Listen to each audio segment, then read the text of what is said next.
భారతదేశంలో నకిలీ ఓటే లేదు అని ఈసీ చెప్పుద్దా? వెర్రితనం అవుతుంది. భారతదేశంలో డూప్లికేట్ ఓట్లు లేవని ఈసీ చెప్తుందా? టెక్ అవుతుంది. దొంగ ఓట్లు పడట్లేదని ఈసీ చెప్తుందా? పిచ్చి అవుతుంది. అక్కడెక్కడ ఈసీ అన్నటువంటిది కమిట్ అవ్వదు. ఉంటాయి, యాక్షన్ తీసుకుంటామంట. ఎస్, పోలీసు నేను ఏ దొంగతనాన్ని జరగనివ్వను, ఏ మర్డర్ జరగనివ్వను, ఏ రేపు జరగనివ్వను అంటే టెక్ అంటారు. ఎందుకంటే అవి జరుగుతుంటాయి. ఆ జరిగేటప్పుడు బాధ్యుల్ని పట్టుకుని అరెస్ట్ చేసి న్యాయస్థానం ముందుంచడం పోలీస్ డ్యూటీ. ఎన్నికల సంఘం కూడా అదొక నిరంతర డ్యూటీ. ఒక చోట దొంగ ఓట్లు వేశారు. ఇప్పుడు ఫర్ ఎగ్జాంపుల్ పులివెందులో దొంగ ఓట్లు వేస్తే రాహుల్ గాంధీ మోడీని అడుగుతాడు అది.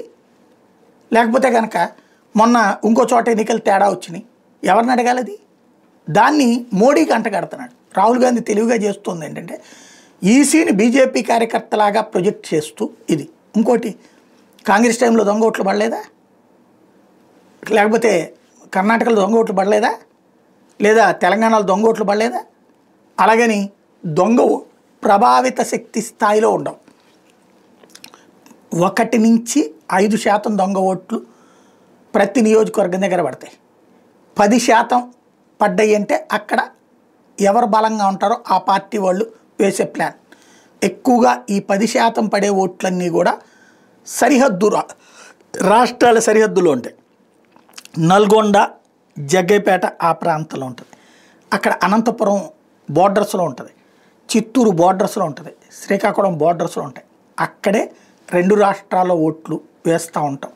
ఒక నియోజకవర్గం వాళ్ళు ఇంకో నియోజకవర్గానికి ఓట్లేయడం లాంటివి జరుగుతుంటాయి. కాబట్టి ఈసీ అక్కడ ఈ లోపాలు సహజ సిద్ధంగా జరుగుతుంటాయి.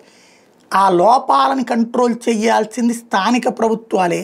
ఎందుకంటే స్థానిక ఈసీలు ప్రభుత్వం చేతుల్లో, రాష్ట్ర ప్రభుత్వాల చేతుల్లోనే ఉంటారు.